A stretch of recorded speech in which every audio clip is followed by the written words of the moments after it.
Bienvenidos a Global Macro en Español, un podcast creado exclusivamente para impactar tu curva de aprendizaje en los mercados de capitales. Traído a ustedes gracias a Kaplan, Battlefield, Ideal Ratings, Kaya y The Hedge Fund Association.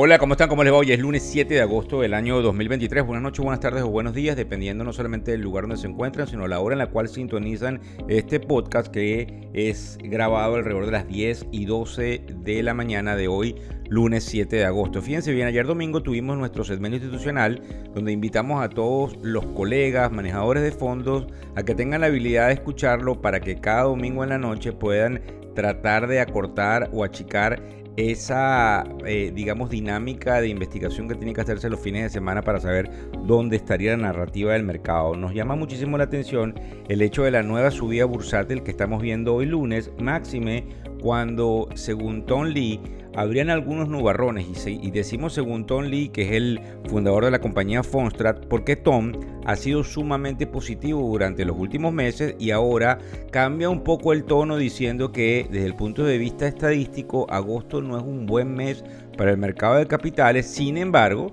estamos observando, como les digo yo, una subida el día de hoy a la cual hay que prestarle cierta atención. Nos llama la atención el hecho también de que hay una noticia de que la compañía Apple va a sacar el nuevo iPhone número 15, sin embargo la compañía retrocede, por eso yo creo que es interesante ver lo que sucede en la parte de tecnología. Y la Casa Blanca diciendo el fin de semana que hace prácticamente un llamado imperativo a los trabajadores federales a que vuelvan totalmente a las oficinas entre septiembre y octubre de este año. En el caso de lo que vamos a tratar el día de hoy, vamos a hablar de un índice que salió hace unos minutos atrás, que se llama el Manheim Index, que habla de los carros usados y sobre los aspectos fundamentales de una entrevista que hizo uno de los miembros del comité directivo de política abierta del Banco Central de la Fed, de apellido Williams. En el caso de los carros usados, lo interesante es que hubo una caída, como saben, en agosto sale lo que sucedió en julio, de menos 1.6%, una desaceleración en esa caída con respecto a lo que sucedió en junio, donde la caída fue del 4.19%. Esa desaceleración en la caída, fíjense bien, y según algún tipo de maniobra estadística del índice, puede hacer prever de que no sucedan suficientes caídas en lo que quede de año. Obviamente hay una confusión importante porque hay algunos que llaman en que estamos en una desaceleración y que indudablemente pudiésemos ver una repercusión en el mercado laboral. Sin embargo, desde el punto de vista netamente estadístico, pudiésemos más bien tener un rebote inflacionario, algo que algunos toman como una señal de alerta y de peligro, supuestamente que puede alterar desde el punto de vista de las acciones una caída de las mismas. Bien importante prestarle atención a esto porque recuérdense que toda esta canasta de diferentes bienes forman parte de la medición que hay en lo que sería el índice de precios al consumidor, el CPI, como se dice en inglés, Consumer Price Index, que vamos a saber tan pronto como este jueves en la mañana, a las 8:30 de la mañana del jueves 10.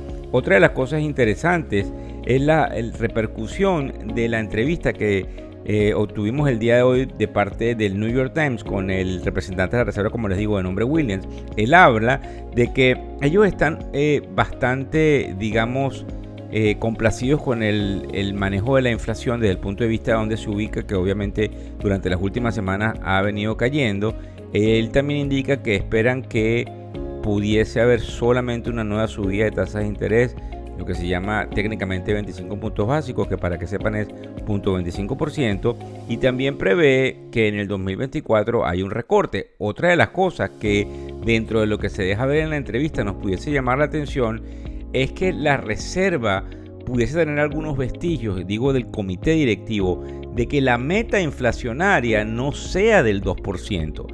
Algunos analistas han dicho que la inflación efectivamente ha venido cayendo, pero que es muy complicado que se ubique como históricamente ha existido durante los últimos veintitantos años en el 2% y que más bien se ubique cercano al 3 y tanto por ciento. Eso, a su vez, con alguna sobreoferta que se espera en los bonos del Tesoro americano, es lo que ha hecho una caída en el papel con vencimiento a 30 años y definitivamente una marcada digamos, dinámica en ese sector de renta fija en los mercados internacionales. Como ustedes saben, los bonos del Tesoro son uno de los elementos más importantes de medición de lo que tiene que ver con la política, digamos, económica y monetaria de prácticamente todos los países del mundo. Entonces es bien interesante prestarle atención a toda esta dinámica de estas declaraciones, máxime cuando cada una de las cosas que esta gente dice a los medios de comunicación es, como diríamos, con premeditación y alevosía, porque marcan entre líneas lo que supuestamente están telegrafiando que pudiese suceder. Vuelvo a repetirlo. Hay una, digamos, cautela por parte de los más positivos, digamos, investigadores de mercado, que son los que manejan el proceso de ideas, de lo que se llama en inglés los Actionable Trade Ideas, o el Research, para prever lo que pudiese suceder en octubre, en septiembre y en agosto, tan pronto como en los próximos 70 días, con respecto a algún retroceso del mercado. Y indudablemente esos papeles de 30 años y de 10 años nos están marcando alguna posibilidad de un requebrajamiento de los diferentes tipos de activos. Sin embargo, y obviamente esa es la confusión que hay, no importa cómo se los explique, el mercado sigue teniendo una fuerza increíble. Para que tengan una idea, el Dow está 300 puntos arriba, ahora mismo a las 10 y 19 de la mañana, está subiendo alrededor del 1%, algo bien interesante. Pues en definitiva hay una rotación de activos y hay una, digamos, dinámica de que hubiese esa paralización en las tasas de interés. Vamos a ver cómo se están comportando los bonos en este momento. En el caso del bono a 10 años estamos en 4.07%. Recuérdense que la semana pasada estuvimos tocando, antes de que saliese el número del empleo el día viernes, 4.20. Es decir, ha habido una corrección importante que creo que es interesante que le prestemos atención.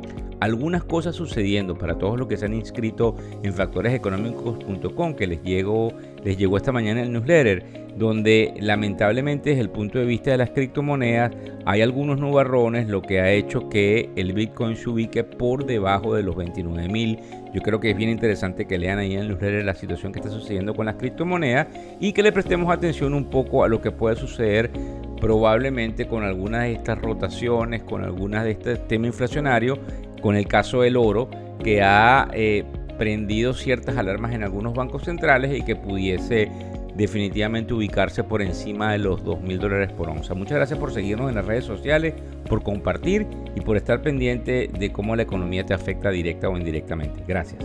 El podcast Global Macro y de Factores Económicos ofrece una visión global de los mercados de valores, y dicho análisis es producto de la compilación traída por diferentes fuentes de investigación de mercados institucionales.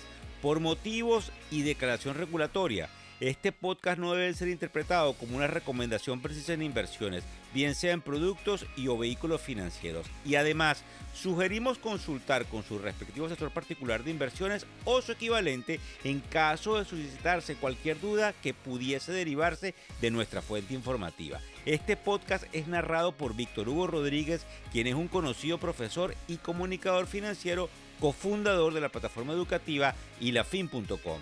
Muchas gracias.